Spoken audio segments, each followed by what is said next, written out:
Hey y'all, welcome back to another episode of Tech Backstage. We've been off for the last little bit. I was trudging around New York City, but I am back now and joined by our guest today, Zvi Band, founder at Camp.Social. How you doing, Zvi? I'm doing great. How's New York?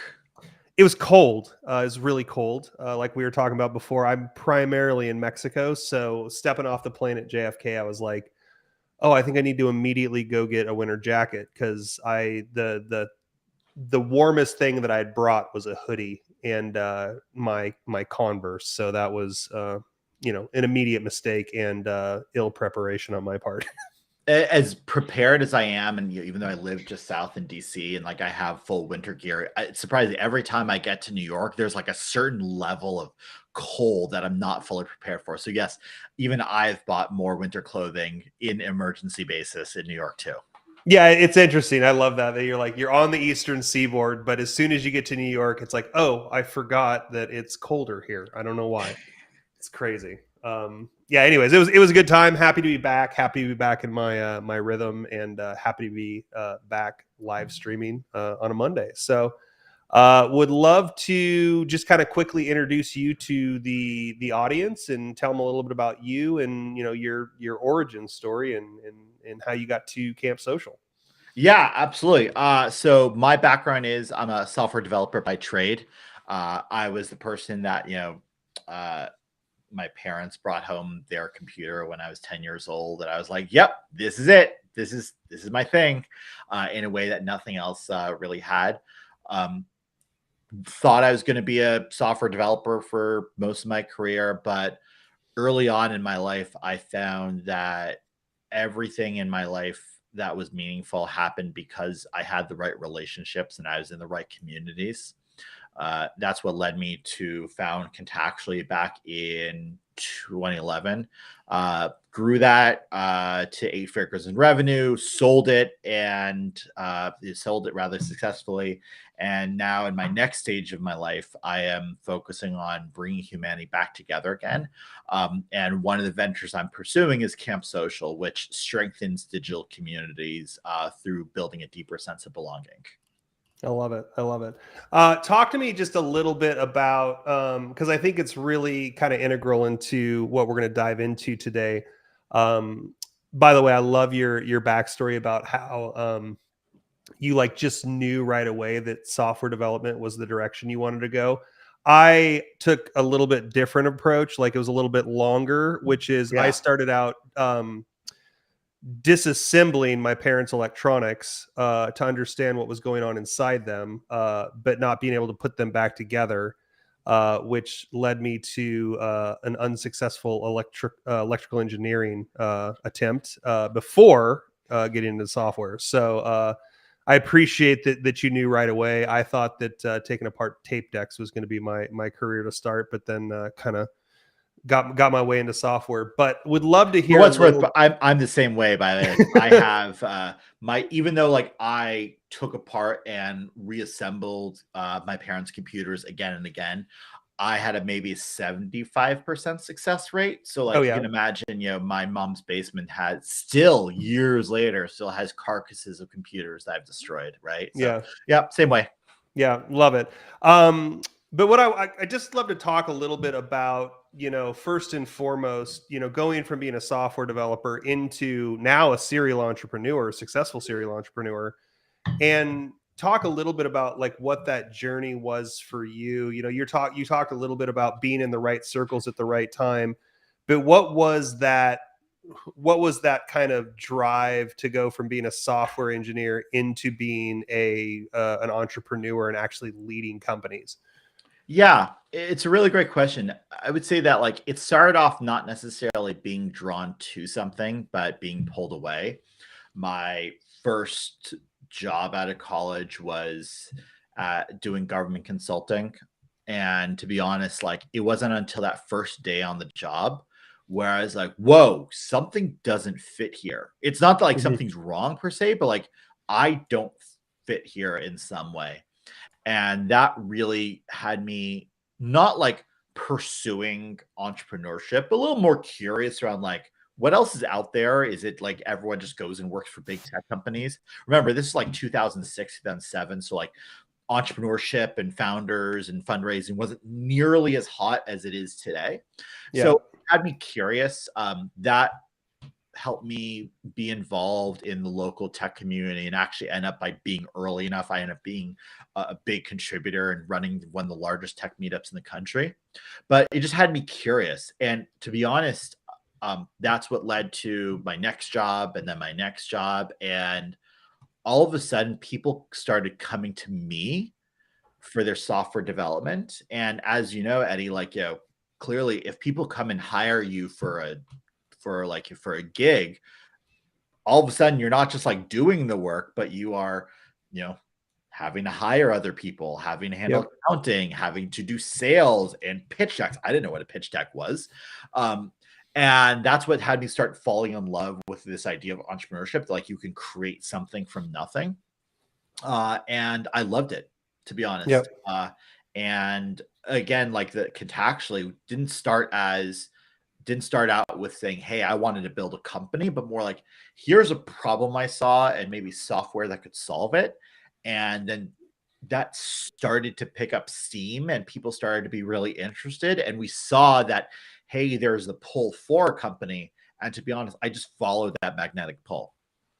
I love the way that you frame that too, because I was kind of in the same boat, right? Like I was developing software and having this really noble cause as a software engineer. You might have felt this too, going to work for the government and almost like immediately feeling alienated. But it's like, you're like, oh yeah, we're going to do good for humanity through code. And then immediately like getting into it and you're like, wait, this isn't what I signed. I thought I was going to like change the world through software. Right. And I remember kind of being in the same position where I was like, I really wanted to, I saw kind of a problem and I was like, oh, hey, I think we can solve this.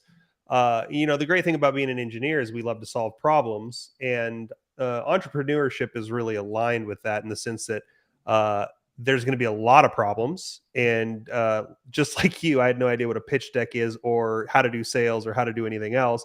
So it's like, it was almost like problem overload. So, but it's very similar to software engineering, which is you're going to have a lot of problems and you have to solve them and like kind of wade through it. But I loved how you framed that up because I'm sure there's people out there that like wake up and they're like, I want to start a company. I don't think a lot of us start out with, I think a lot of us just kind of start out from I don't want to say like the resigned position that they have to start a company to solve the problem, but it's really more, at least in my experience, and it sounds kind of like in yours, it's more of a gradual evolution away from one thing into something else and kind of like falling in love with it, right?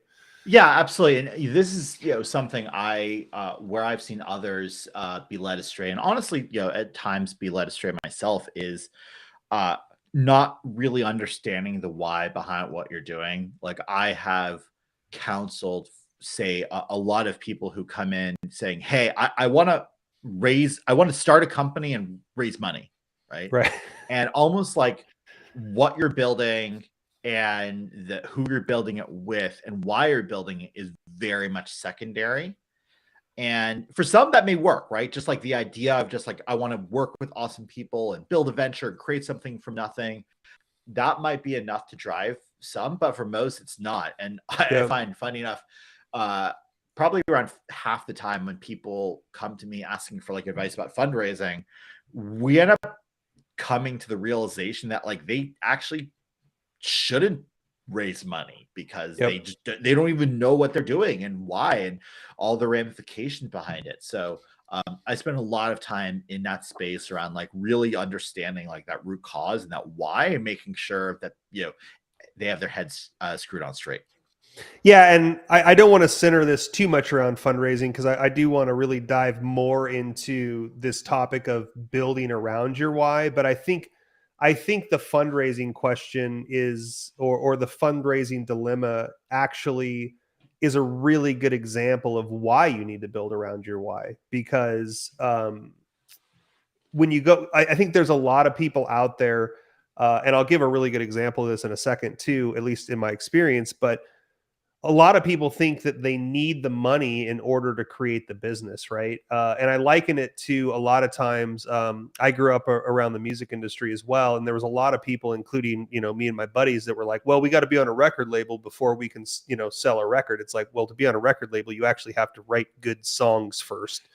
And it's very similar, right? Is like, in order for you to raise money around an idea, there has to be something to put that money into, and there has to be some sort of alignment there, like, because otherwise, where does the money go, right? But a lot of people, like, especially early stage, they think, well, if I get the money, then I can do it.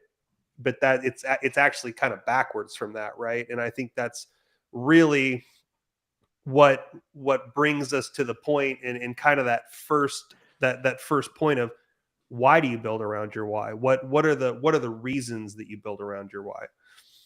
Yeah, absolutely. And I've spent a lot of time thinking about this, and I spent a lot of time thinking about this because after I sold my last company, I obviously had this beautiful opportunity to take a step back and almost rewrite the future, right, for me, Yep. right? And I didn't have to necessarily keep doing things the way I want. Maybe I could just go become a fisherman full time if I wanted to, right? Right. Not that I know how to fish or like fish Yeah. even, but like I could pursue that. And I set two intentions, and one of the intentions that I thought was, if I'm going to pursue entrepreneurship again, it better be worth the struggle. Yeah. And for me, I associate struggle with meaning. Like, what is meaningful enough for me to pursue that is worth the toil and stress and challenges and opportunity costs of entrepreneurship. Yeah. And for me, I end up gravitating really heavily towards having a why, having a thesis of what you wanted to see in the world, and pursuing that solely head on. Yeah. Well, and I think I think really having that as your compass is a very important starting point, right? Because there's so many other things uh, built around the why. And there's a lot of people out there, and I remember when I was first starting my company. There's a lot of people out there. They're like, "Oh, you need to define your mission and your values and your vision." And, like, for somebody first starting out on the journey of entrepreneurship, like, that's a lot to digest if you've never done it before, right? But when you have your why, it's a lot easier to come up with, I don't want to say a roadmap, but it's like, let's take Camp.Social for a second, right? Like, when you have your why, it's a lot easier for you to make decisions based around that why, like the direction of the company, for example, right? Like, let's say Camp.Social was, like, what if your why was change marketing, right? That would completely change the direction of what Camp.Social is, right? As opposed to what your guys' current why is. And in order for you to, for when you have that why, all of a sudden you're at this point where you have to make a decision, and you can go, okay, does that support what we're trying to do, or does it go against what we're trying to do? Yeah, exactly. And it also can serve as that internal, like, an Iron Man kind of, like, that glowing Yeah. core Yeah. that at all times, like, guides you Yeah. through any struggles. And it definitely has for me. There have been many, many times where I wake up going like, what am I doing? Why am I doing this? Right? I could Mhm. go become an investor or go build a different, more easily achievable company. And I kept kind of knowing, saying like, no, no, this is my why. This is why I'm pursuing. And to be honest, I've seen like a lot of people different whys. For me, like I have a thesis of what I wanted to see in the world and how I believe I can make the world a better place. And I want to pursue that. Some may have more personal pursuits, like wanted to achieve financial freedom or wanting to just enjoy their day to day. I know some people saying, hey, honestly, I just want to work with really cool people and like the actual thing we're building is very much secondary. And I'm very open to that, or more and more open to that now. But for me, I chose this like, hey, I have this problem. I wanted to make sure, I called this a 10-year problem. Like, what is the problem space I could spend the next 10 years of my life pursuing and Mhm. still be excited every single day? Yeah. And I love what you're talking about right now too, because you don't like, especially when you're talking about, oh, I just want to work with cool people and stuff. Like there could be secondary wise, right? Like you can want to attack this primary problem, but you can also want to do it in a way that is different from how other people in the space are attacking it. Or you can build a culture at a company that is supporting your why based around your values as a person. Like it, you know what I mean? You can attack a principal problem, I think, and still be able to bring a couple of things in underneath it, right? But I think when you're starting a company, that vision's really important. And again, circling back to the fundraising, I don't want to talk about fundraising as like the primary thing we're discussing here, but a lot of times, especially when you're talking about a thesis right now, there's a lot of VCs out there that align themselves around a thesis, and there's a lot of investors out there that are looking to buy into a vision, right? And especially when you're early stage, it's not even just about the money, it's about the people that are going to come work for you, right? If you're hiring people and they aren't aligned with your company's vision, with the problem that you're trying to solve, they're probably not going to be a long-term fit for the team because that's probably not a priority for them, right? Yeah, and and to build on that, or maybe to a slight tangent, what we learned, and I remember, I still, like, by the time we sold, I was still onboarding every new member of our team, Wow. um, because I still really wanted to make sure they understood not necessarily just the why of the company or my why being in this, but to understand their why. And I fully appreciated that. Yes, there were a lot of people that our last company, Camp.Social, was all about building and maintaining personal relationships, as I'm still very passionate about nowadays. There's some people who love that, just were woken up every day really excited about that. And I was honest saying, hey, listen, but we're not saving the whales. We're not reducing global warming with this venture, but we are doing something that we believe is meaningful. And some people love that. Some people, in an abstract way, didn't care necessarily about the mission, but they loved and cared that we were mission led, right? And that we Yep. had a why. Some saw that their why was mastery and autonomy. Bring to say, hey, I can come in here, having never made a sale in my life, and leave here in a seasoned enterprise sales rep. So mastery was one. Some just said, hey, I just want to work with really cool people that excited me. So even then, I at least made sure that someone had a why, because honestly, like, I saw that some people were like scratching their heads going, yeah, no, this is kind of cool. And, to no surprise, those are the people that you could tell, they didn't have that glowing core. Yeah, like they're like, "Oh, I'm just looking for the next step in my career," and then you're like, "Well, what is that next step in your career? What does it look like? Where are you headed?" Right? And it's just another job to some people. But I think that's a really good point that I wanted to bring up for my next question, actually, which is, uh, how do you find your why? How do you actually understand what it is that you're trying to accomplish, or maybe not even for entrepreneurs, but also people that are working for companies. How do they understand what their purpose is? Yeah, it's a great question. I feel there are a lot of different frameworks, and go on soul searching and deep journeys and everything like that, and read a bunch of books. I found two things to work pretty well. One is conversing with other people and understanding their why. I believe we are mirrors for each other. And so the more that we can have those conversations and understand, so, like, why are you pursuing this? What are you passionate about? Right? Like, you may say, oh, I like that too. I'm interested in that. Or it ignites something about you, right? What is a deep belief that you have?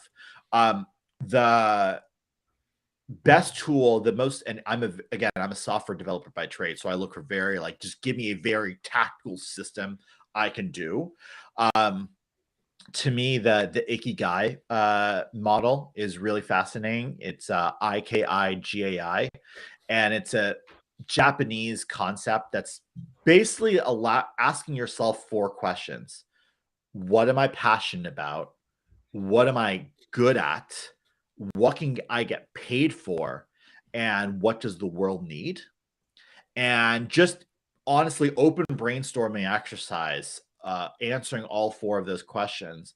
And then as you start to like understand the overlap between all of them, you start to say, oh, well, maybe it's that, right? I never thought that like uh the world needs more help. The world needs to reduce overfishing, right? Yep. And it turns out like I'm really great at at policy development, Hmm. right?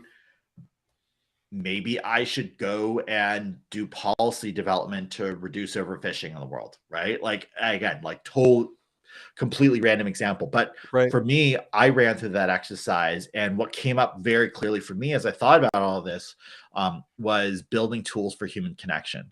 And to be Hmm. honest, Eddie, I've been working on things like this for a while. But when I ran through that exercise and did it again, just to be sure, I just like saw that, saw that bullseye on the dartboard. I'm like, yep, okay, cool. That's what I'm doing. I Here, love I'm that. here to build tools for human connection. Yeah, I love that. There's actually something in there that I thought that you hit on that's really important too, right? And I'll take this back to, I remember my parents telling me when I was a kid, they're like, you can be whatever you want to be and you can do whatever you want to, you can do whatever, right? But I think there was this really important factor in the dream big mentality, that's missing, which is what can you get paid for, right? And what are you good at? Because if you're talking about the overfishing example, right? I think one of the biggest joys in my life is continuing to wake up every day and do something that I enjoy. And there's a lot of people out there that'll say something like, "Oh, if you find something you love, you won't work a day in your life." And I mean, that's honestly not how it feels. There's a lot of days where I do wake up and I'm like stoked to go to work, and then there's other days where you're just like, I need a nap. And there's a lot of people out there that are like, because you feel, like they feel, I guess, guilty that they feel like that, but that's the reality. Is like we're all humans. We all have energy cycles, and some days we're up, and other days we're down. But in order for you to attack a 10-year problem, it has to be something that I think you can get up day after day and still feel energized to do. And if it's something that you're good at while also attacking a problem or a why, and it's something that you can also make a living at, I think that's kind of where you start to bring it all together. Yeah, absolutely. And this is where, I've definitely struggled and been spent a lot of time thinking about, even for myself, is that if we're trying to build a business or build a venture around, our why, just pursuing something that we enjoy or are passionate about, not only might be hard, but actually might be like counterproductive in times, Yep. right? I think about times where I'm actually I really enjoy, for example, software development, right? That is like a really fun thing for me. Yep. Um, but there have been times where like I've been like hired to build something. I'd be like, I don't want to do this, right? And all of a sudden, it just became a job. And I've tried to make sure, and I've even lost that electric signal from time to time, and going, oh yeah, I'm so excited about this, and struggle to find it, or take or or to hold back on that electric feel. But it can really be a challenge. Yeah. No, I agree. And we actually only got about 5 minutes, so I'd love to actually talk about that a little bit, and just talk a little bit about. I think we talked a little bit about finding your why, but like, what are some of the challenges that you faced? Pitfalls. I actually do a lot of pros and cons charts. So, but like, what are some of the challenges that you find when, I guess, being this honest about, about your vision and why you're doing something? Yeah, I mean, there's definitely the there's as we're talking about, there's definitely the concern that turning your why into a source of revenue can obviously put a lot of pressure on you and on Yep. it that may ruin it. That's for sure. Another one that I wish I'd spent a lot more time thinking about is I was solely, Eddie, I was solely in pursuit of this vision of what I wanted to see in the world. I didn't spend enough time thinking about the how, like meaning like I will work with anyone who will agree with this vision, right? Because I'm like, Right. as long as they believe in the vision that they're going to be great. That turned out to be a big problem, right? Hmm. Or no, I'm going to pursue this vision whole hog, right? I didn't spend enough time in terms of like well, what is my leadership style? What is the type of organization I want to build in? Do we raise money for this or not? And I was almost myopically focused on that why and believing that like as long as I have that why, everything else is in place. Now I've since had to do a lot of backtracking and be smart and saying, hey, I also want to build a remote first organization, right? And Yeah. I have since understood and shifted my leadership style where I am not always available for people because I will just sit in one-on-one meetings all day long with people as long as we're doing this why. Instead, I understand my own energy flows and I follow it, right? Yep. So I've spent a lot of time thinking about like, well, making sure that you are still setting yourself up to still continue to be excited and not have to wake up every day and saying, I really hate everything I'm going to do today, but at least I'm really excited about the mission. Honestly, I think we're setting ourselves up for a lot of pain if we do that. Yeah, I agree, and I think that, like I love the energy flow stuff too. Like, I remember that when we first started like hitting a stride, I'd just be working, forever, like till 8, 9 o'clock at night. But what I discovered was I'm actually more of like a morning person. So because you know being a software engineer, I like peace and quiet, and I don't like Slack dinging every 5 seconds. And so, for me to get some of my most productive work done, I have to do it in the morning, because I know that once the day starts, there's going to be a lot of other things that pull my attention away. And so, in order, like, you got to kind of find your way of working. And I think one thing too that I think a lot of people don't it's hard. I'm going to try to frame this up properly because I think you brought up a really good point, which is, look, just because you have a why, that doesn't automatically mean you're going to be successful, right? Like, you're not just going to wake up tomorrow with a vision and just all of a sudden, like, you're just going to be changing the world, right? And I remember one of the things that one of my mentors said to me that impacted me probably the greatest was, look, this thing can fail for reasons that are completely outside of your control. And that was kind of that was an interesting thing to be enlightened to. You know what I mean? Because you can try as much as you want to, but again, like, just because you have the why, talking about the challenges and the pitfalls, there's still all these other things that you were talking about needing to do in order to be successful, right? And like, those are the things you have to be able to get into a rhythm in, and get in, as far as like, being able to get up and do it every day. But it's anyways, I didn't want to go off too much on a Agree. tangent there, because I see what you want to say. But like, that was a hard thing for me to come up with and understand, because I was like, well, I know why I'm doing this. And he's like, that's not always enough. Exactly. Because at the end of the day, if you're still looking like I'm still sitting in finance meeting after finance meeting after Yep. finance meeting, that might be it. And I'm building my companies and my ventures very differently based on that, but still pursuing that why. Yeah, no, I love that. Just before we wrap up, for any young entrepreneurs out there, or just anybody in the industry that's looking to get started or move up in their career, any kind of last thoughts and words of wisdom to, or of encouragement? Yeah, honestly, I despite all this very, very heavy talk, I still go Sorry. back to one of the best pieces of advice. No, I love it, right? This is Yeah. the great meaty stuff, right? Rather than Yeah. talking about fundraising tactics. Right. I still go back to one of the best pieces of advice that is given to me.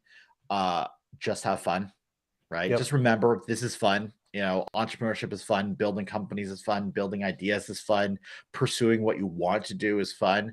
Even when it gets not fun or feels not fun, just to step back and go, oh no, this is actually really cool and really exciting. Like I have to, even I still slap myself in the face from time to time, go, right, sorry, this Yeah. is fun.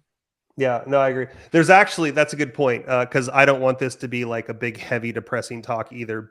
But one of the other things too is that, especially on the road of entrepreneurship, you're gonna fail, right? There's gonna be times, you're gonna be fundraising. People are gonna say no. You're gonna want to hire somebody who you think's a perfect fit for the position, and you're gonna get to like the final interview, and you'd be really excited to send them an offer, and they're gonna be like, you know what, actually, I got a better offer at this other company, and then you're gonna be really disappointed because you have to go back and find somebody else. And like, but the thing is that I tell a lot of the people that work for us this, which is there are very few times when you're going to make a decision and it's going to take you backwards, right? Because even if it doesn't take you exactly to where you want to be, it's going to get you, You learn. yeah, you learn, or you get a little bit closer to where you want to go, right? And so, and it's always about getting up every day and just trying to take another step or two forward, right? And like you said, at the end of the day, try to enjoy it, try to learn from your experience, and just, move and grow with that. Exactly. Yeah. We are over time, Zvi, but thanks for taking the time to chat. I love, especially talking with serial entrepreneurs as well, because, it's something that you've been through a couple of times at least. And so it's great to see and talk to people who have had, success and are repeating success based upon these fundamentals. So I appreciate you taking the time. Thank you. We're especially kind of crazy. Thank you so much for this, and to Yeah. Carlos for producing this, and really appreciate the questions and the conversation, the chance to share a little bit of our story and the why. Yeah, absolutely. I love it. Carlos, before we go, we got a full week. You want to do announcements really quick? Indeed, Eddie. Thank you so much, and thank you, Zvi, for joining us today. So yes, we do have a very, very hectic week. So we're going to continue tomorrow, Tuesday. We're going to be having a conversation with Laurel Ferrer from, excuse me, this GitLab. my eyes on, yeah, from GitLab, exactly. That should be interesting. So, and that's on Tuesday. And Wednesday, the following day, we're going to be speaking with Rudra Deb Mitra, the founder and CEO of Omdina. And finally, on Thursday, we're going to have a conversation with Mark Schwager, the president of Monarch. And that's what we have for the remaining of the week. Awesome. Thanks so much, Carlos. And thanks again, Zvi. Hope you guys have a great week. Make it a grand day. Thank you, Zvi. Thank Bye. you, Eddie.